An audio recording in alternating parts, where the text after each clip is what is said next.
There are treasures in this world secured behind laser grids, protected by pressure plates, and watched over by guards with unseen eyes. But the most priceless treasures and the most dangerous secrets are often hidden in plain sight, guarded only by the silence of a museum at midnight. Tonight, we're stepping over the velvet ropes into a world of immense beauty and immense greed. A world where a curator's life was worth less than a canvas, and a masterpiece of a crime was about to be unveiled. This is the story of a conspiracy painted with blood, and the hunt for a thief whose signature was invisibility itself. Before we open the case file, make sure you subscribe to our channel and activate notifications. You won't want to miss a single piece of evidence. Now, the gallery is closed. The lights are low. Let the investigation begin. The Blackwood Gallery of Antiquities was a temple of silence. By day, it was filled with the hushed whispers of patrons, the soft shuffling of feet on polished marble, and the distant, reverent murmur of tour guides. But at night, it took on a different character. The cavernous halls, filled with the ghosts of forgotten empires, became a labyrinth of shadows and priceless, sleeping beauty. The moonlight that filtered through the high, arched windows gave the statues a ghostly, sentient quality, as if they were the building's true occupants, patiently waiting for the noisy daytime intruders to leave. On this particular rain-swept Tuesday night, the silence was shattered by a single, discordant note. The frantic, terrified cry of a security guard, followed by the blare of a manually triggered alarm that echoed through the marble halls like a shriek of the damned. When Detective Isaiah Corbin and his partner, Detective Eva Rostova, arrived, the scene was one of controlled chaos under the cold, unforgiving glare of the gallery's emergency lighting. Uniformed officers had established a perimeter, and a forensics team was already methodically laying down their numbered markers. Detective Corbin was a man carved from the same granite as the city's older buildings. He was in his late 50s with a weary face, a rumpled trench coat that seemed permanently attached to him, and a deep-seated cynicism that had been earned over 30 years of wading through the worst of human nature. He believed that for all of humanity's beautiful creations, the motives for destroying one another remained brutally simple: love, money, or revenge. Detective Rostova was his opposite in almost every way. She was young, sharp, and moved with a restless, analytical energy. Where Corbin saw the human drama, Rostova saw the data, the patterns, the minute details that could unravel a killer's story. She had a master's degree in art history, a specialization that had made her the department's go-to for high-culture crimes, a fact that Corbin alternately found impressive and pretentious. The victim was in the center of the grand atrium, a magnificent, two-story hall that housed the gallery's most prized collection. He was lying at the foot of a colossal Roman statue of Mars, the god of war, who seemed to look down on the body with an air of cold marble indifference.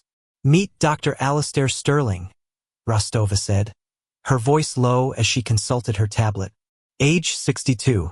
Chief Curator and Director of Acquisitions for the Blackwood for the last 20 years. A legend in the field. Lived and breathed this place. Sterling was lying on his back, his eyes open and staring sightlessly at the coffered ceiling. He was dressed in an impeccably tailored suit, now ruined by a large dark stain blooming from the center of his chest. The cause of death was obvious and brutal. "Stabbed?" Corbin grunted, kneeling to get a closer look without disturbing the scene. "Single wound, looks like. Professional or just lucky. No signs of a struggle." He either knew his killer, or he never saw them coming. The guard who found him, a young, shaken man named Marcus Thorne, was being interviewed by a uniformed officer nearby. His story was simple. He was on his rounds, he saw Sterling lying on the floor, he panicked and hit the alarm. "The me can give us the exact time of death," Rostova said, scanning the area. "But the real question is, what was he doing here so late? And how did the killer get in and out?" The Blackwood Gallery had a security system that was, in theory, impenetrable. Every door, window, and skylight was wired. A web of infrared motion detectors and pressure plates covered the floors of the main galleries. It was all monitored from a central security hub in the basement. Corbin and Rostova descended into the building's modern, concrete nerve center. The head of security, a harried-looking man named Henderson, was frantically reviewing logs. "It makes no sense," Henderson said, gesturing wildly at a bank of monitors. The system was fully operational. There were no breaches, no alarms triggered until Thorne hit the panic button. "It's impossible for someone to have gotten in." "Is it?" Rostova asked, her eyes fixed on one of the log screens. The motion sensors in the grand atrium went offline for a period of exactly 4 minutes and 30 seconds, starting at 10:17 p.m. Then they came back online as if nothing had happened. Henderson stared at the screen, his face draining of color. That's not possible. That would require a system override from within this room, with my specific clearance code. Or a very sophisticated remote hack, Rostova countered. A ghost in the machine. While Corbin grilled Henderson about who else might have access to the codes, Rostova went back to the crime scene. The forensics team was focused on the body, but Rostova was interested in what wasn't there.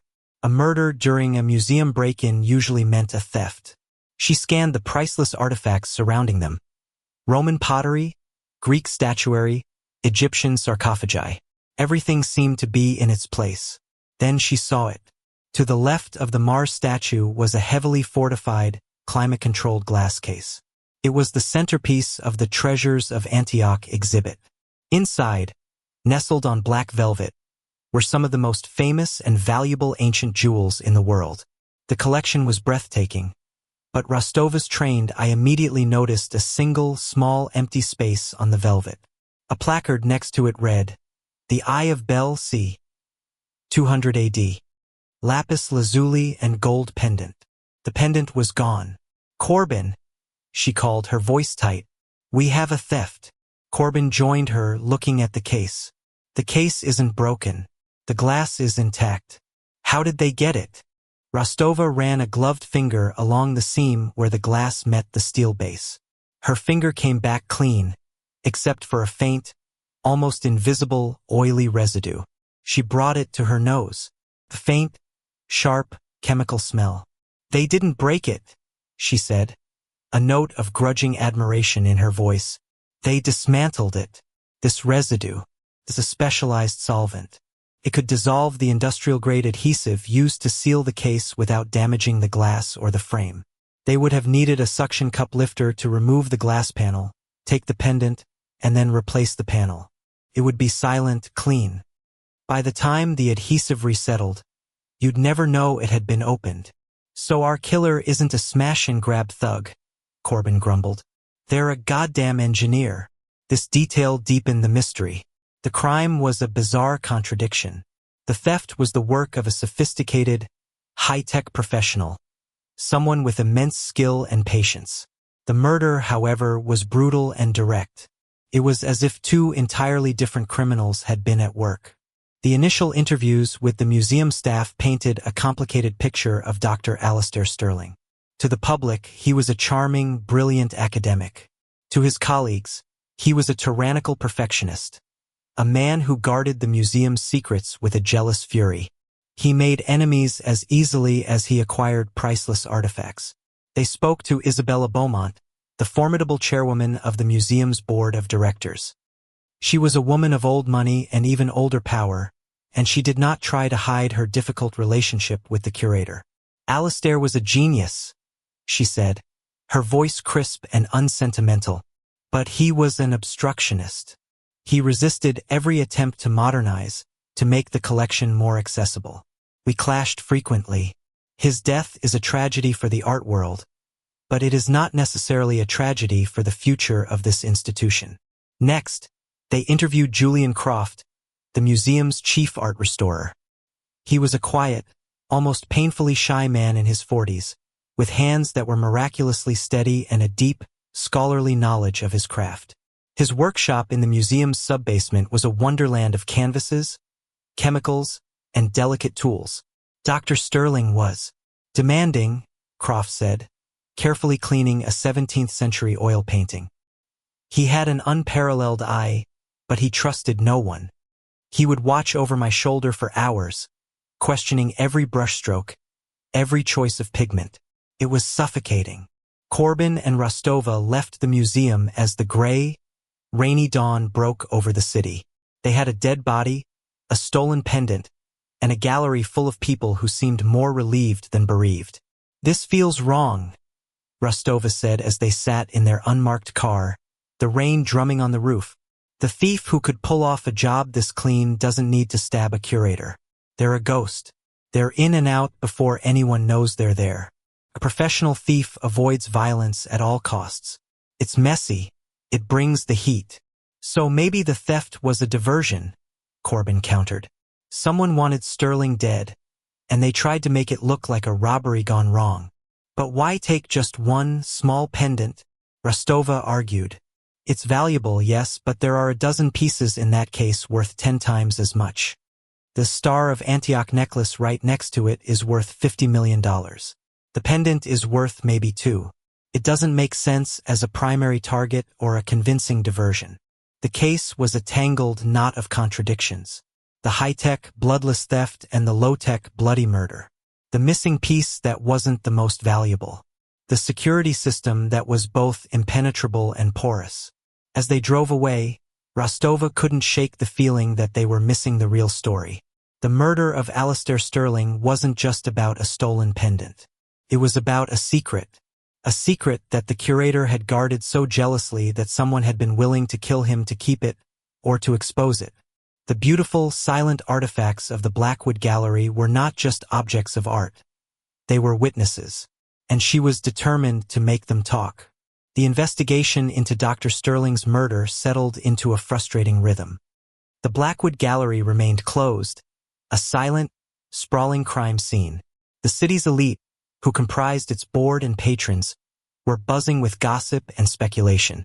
The media was having a field day, splashing the salacious headline "Murder at the Museum" across every front page. For Corbin and Rostova, it felt like trying to solve a puzzle in the middle of a circus. The first breakthrough came from the medical examiner. The murder weapon wasn't a common knife. The wound track was unusual, triangular.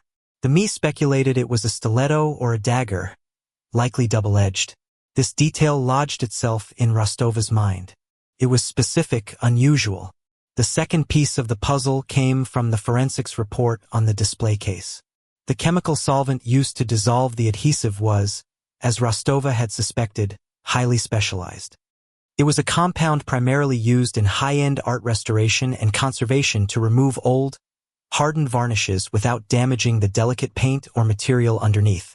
The list of people who would have access to such a chemical and know how to use it was very short. At the top of that list was Julian Croft, the museum's quiet, meticulous restorer. Corbin and Rostova paid another visit to Croft's subterranean workshop. The air was thick with the scent of linseed oil and turpentine. Croft seemed even more nervous than before, his steady hands now betraying a slight tremor. "Mr. Croft," Rostova began, her tone casual as she admired a half-restored painting on an easel. "We're trying to identify the weapon used to kill Dr. Sterling. It was a thin, pointed dagger of some kind. Does the museum have anything like that in its collection?" Croft froze for a second, his back to them. The collection is vast," he stammered, not turning around. "There are hundreds of blades in the arms and armor exhibit." "That exhibit is on the second floor," Corbin said, his voice a low rumble from the doorway. "A long way from the grand atrium. A killer would have to be pretty familiar with the layout to go all the way up there to grab a weapon." Rostova's eyes were scanning the workshop. It was a place of incredible order and precision. Tools were laid out in perfect rows, jars of pigment arranged like a rainbow. And on a side table, half hidden under a cloth, was a set of custom-made tools, including several thin, sharp scalpels and blades used for delicate restoration work. She walked over and lifted the cloth. Beneath it was an empty space in a velvet-lined tray. It was the shape of a small, ornate dagger. "What about this, Mr. Croft?" Rostova asked, her voice hardening. "This looks like it held a dagger. One that seems to be missing." Croft turned, his face ashen. He looked from the empty tray to the two detectives, his eyes wide with panic. That's a replica," he said, his voice thin. It's a prop I was using for reference while restoring the sheath of the Dagger of Damascus from the Syrian collection. The Dagger of Damascus is in the Syrian collection, Rostova said, her art history knowledge clicking into place, which is housed in a small private gallery right next to the grand atrium. Isn't that right? Croft didn't answer. He just stared, trapped. He had the means, the solvent. He had potential access to the weapon. And he had a motive, years of simmering resentment against a tyrannical boss. He was now their prime suspect. But something still felt wrong to Rostova. Croft was a man who lived for quiet precision. The idea of him committing a violent, bloody stabbing seemed out of character. And it still didn't explain the theft of the pendant. While Corbin arranged for a search warrant for Croft's workshop and home, Rostova pursued another angle. She couldn't shake the feeling that the stolen pendant, the Eye of Bel, was the key. Why that piece? She dove into the museum's archives, pulling up every file related to the Treasures of Antioch exhibit. The collection had been acquired by the Blackwood 50 years ago, in a controversial but legal purchase from a private European collector. Its provenance, its history of ownership was well documented, tracing it back through several noble families. But as Rostova dug deeper, she found Sterling's private research notes, and in them, a single puzzling anomaly. The Eye of Bel pendant was not on the original bill of sale. According to the earliest records, it had been added to the collection a few years after the initial acquisition, listed as a donation from an anonymous benefactor. This was strange. Why would someone anonymously donate a priceless Roman artifact to a collection it didn't originally belong to? It was like adding a new, uncredited verse to a famous poem. Working late into the night, surrounded by dusty archival boxes, Rostova felt a chill run down her spine. Julian Croft was a master restorer. But what was the ultimate act of restoration? The creation of a perfect, indistinguishable copy. Forgery. What if the Eye of Bel on display was a fake? What if the thief hadn't stolen a priceless artifact, but had instead broken in to replace a forgery with the real thing? Or, even more bizarrely, to steal the forgery itself? The motive was still unclear, but it was a theory that reframed the entire crime. It would explain the choice of that specific, less valuable piece. Its value was not in its gold and jewels, but in its authenticity or lack thereof. This led her to a new, explosive question. Who else knew the pendant was a forgery? Dr. Alistair Sterling, with his unparalleled eye, would have known. He may have even been the one to orchestrate the creation of the fake to cover up the loss or sale of the real one years ago. And Julian Croft, the master restorer, would have been the only person with the skill to create such a perfect copy. This painted a new picture of a conspiracy. Sterling and Croft, locked in a secret pact. But where did that leave the murder? Perhaps their secret was about to be exposed, and one of them had silenced the other. As she was packing up her files, her phone buzzed. It was Corbin. "You're not going to believe this," he said. The search of Croft's apartment turned up something. Not the dagger. Something else. He has a secret workshop in his basement. It's filled with half-finished canvases, lumps of clay, and a series of incredibly detailed replicas of ancient jewelry, including a flawless copy of the Eye of Bel pendant. "I knew it," Rostova breathed. "He's a forger." "It gets better," Corbin continued, his voice grim. "We also found his financial records. For the last 2 years, he's been receiving large monthly cash deposits into a secret bank account. The money is untraceable, but it totals over $2 million. Our quiet, underpaid restorer is living a double life." Julian Croft was no longer just a resentful employee. He was a master forger involved in a multi-million-dollar conspiracy. He had the skill, the means, and now a powerful financial motive to protect his secret. But who was paying him? This was the question that haunted Rostova. Croft was the craftsman, the hand. But he wasn't the brain. He lacked the nerve, the ambition. Someone else was pulling the strings. Someone who had commissioned the forgeries. Someone who had the audacity to plan a heist at the Blackwood. She thought about the sophisticated hack of the security system, the silent, ghost-like efficiency of the theft. It pointed to a level of professionalism that went beyond a nervous art restorer. It pointed to a world of high-stakes art thieves, a world that occasionally brushed up against legends. She started running searches on international art crime databases, looking for unsolved thefts that bore a similar signature. A clean, tech-savvy entry, the theft of a single, specific object, and an almost preternatural ability to leave no trace.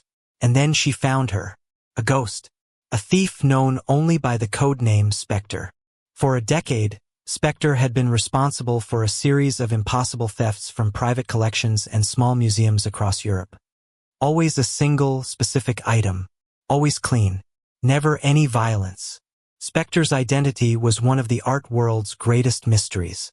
No one knew if Spectre was a man, a woman, or a team. Rostova's gut told her this was Spectre's work. The elegance, the precision, it was all there. But the murder was a glaring contradiction.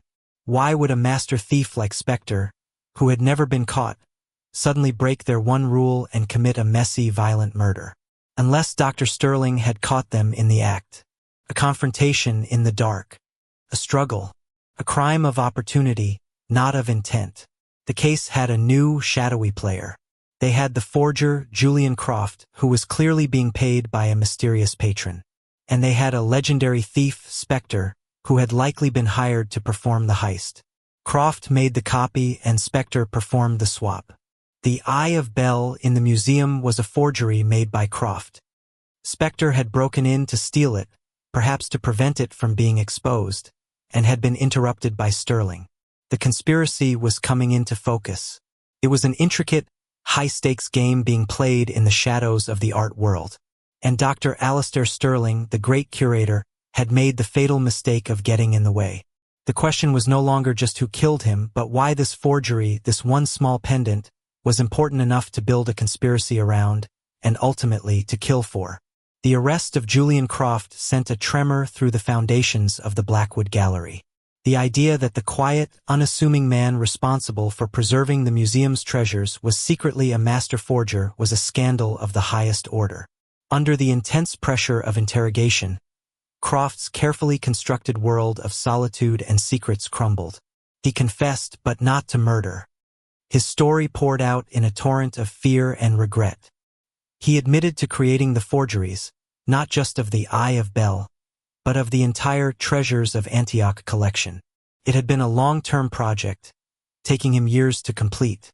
The replicas were perfect, down to the microscopic imperfections of the originals. "Who paid you, Julian?" Corbin asked, his voice deceptively calm as he slid a cup of coffee across the steel table. "I never met her," Croft whispered, his hands trembling. "It was all done through encrypted messages and dead drops. The payments appeared in my account like clockwork. She called herself the client." "She?" Rostova interjected, her senses on high alert. "You knew it was a woman?"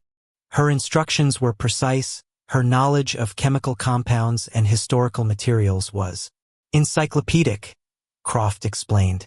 She knew exactly what pigments to use, what aging techniques. She knew my craft better than I did. The voice on the encrypted calls was electronically disguised, but it was female. He went on to explain the plan. He was to create a perfect set of replicas. Once they were complete, his client would arrange for them to be swapped with the real jewels in the museum. He was to be paid $5 million in total for his silence and his work. "And Dr. Sterling found out," Rostova stated. Croft nodded miserably. "He discovered my communications. He confronted me in my workshop on the night of the murder. He was furious, threatened to ruin me, to have me sent to prison for the rest of my life. I was terrified. I begged him. I told him I would stop." "And what happened?" Corbin pressed. "He told me to stay put.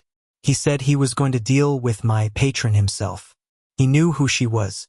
He stormed out of my workshop and headed for the Grand Atrium. That's the last time I saw him. I swear on my life I didn't kill him. I just sat there, in my workshop, waiting for the police to arrive." His story was plausible. The fear in his eyes was genuine.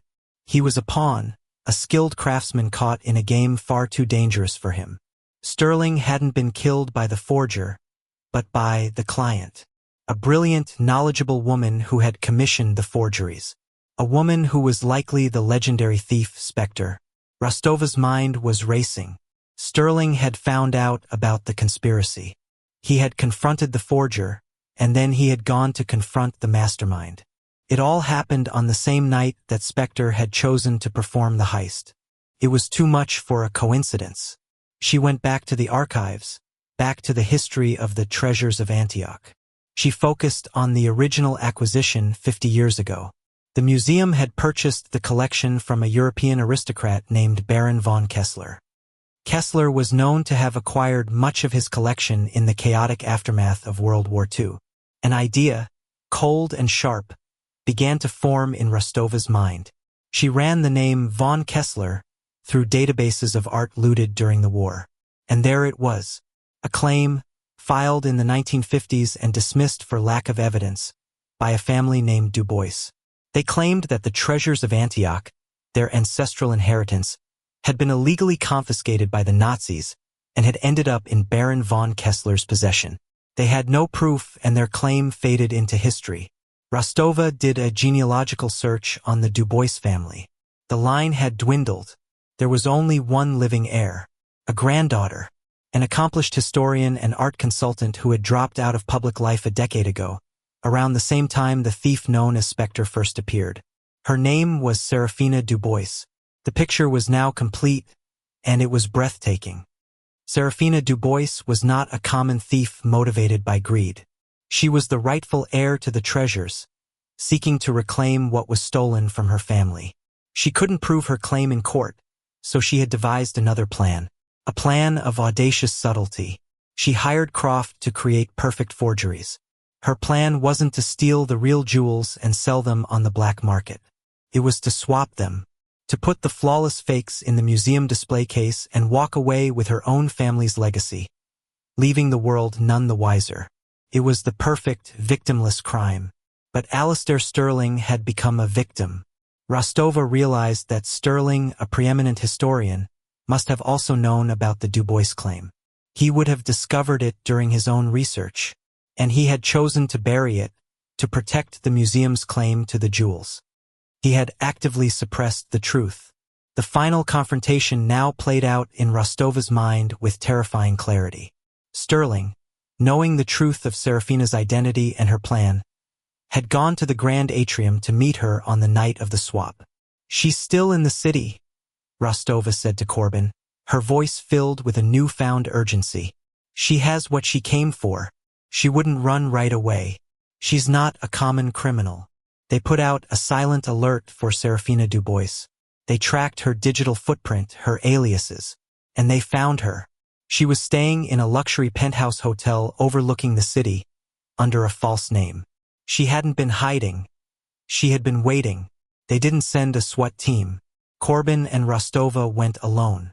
They found her standing on the balcony, the city lights spread out before her like a carpet of scattered jewels.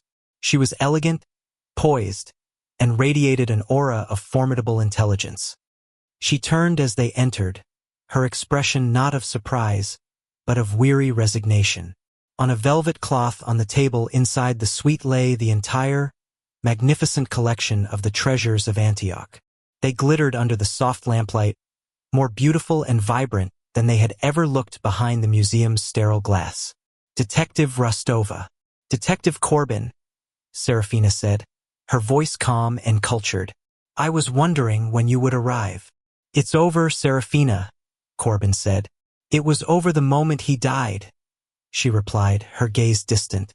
"That was not part of the plan." She told them what happened. Her story matched Croft's. Sterling had confronted her in the atrium as she was completing the swap. He was not just angry, he was venomous. He knew her family's claim was legitimate, but he called her a thief, said her family's treasures were now the museum's, and that he would see her rot in prison before he acknowledged the truth. "He told me he would destroy the originals before he let a thief like me have them," she said, her voice trembling with the memory. "He picked up the Star of Antioch necklace, my great-grandmother's wedding gift, and he raised it, threatening to smash it on the marble floor. Everything he said, everything he was. He was no better than the men who stole them in the first place. She had tried to grab the necklace from him. They struggled. He pushed her away. In a blind rage, seeing her entire family's legacy about to be destroyed by one man's arrogant pride, she had seized the nearest object she could find, the replica dagger from the display Croft had told her about, which she had been using to pry open the case fittings. She hadn't even realized what she had done until she saw the look of shock on his face, and the dagger embedded in his chest. It was not the cold, calculated act of a master thief. It was a crime of passion, born from generations of injustice and a single, explosive moment of confrontation. In the end, Serafina Dubois was arrested. Her confession led to a sensational trial that rocked the art world. The truth of the Dubois claim was finally brought to light, and the Blackwood Gallery was forced to posthumously acknowledge Dr. Sterling's cover-up. The treasures of Antioch, now evidence in a murder, were placed in a court vault, their fate uncertain. A few weeks later, Rostova stood in the reopened Grand Atrium. The display case where the treasures had once rested was now empty, a blank space in the museum's history. She thought of the long, bloody history of the beautiful objects that men and women were willing to kill and die for. Corbin came and stood beside her. "You know," he said, his voice unusually soft. "For a minute there, I was almost rooting for her." Rostova nodded, understanding completely. Serafina was a thief and a killer, but she was also the victim of a much older crime.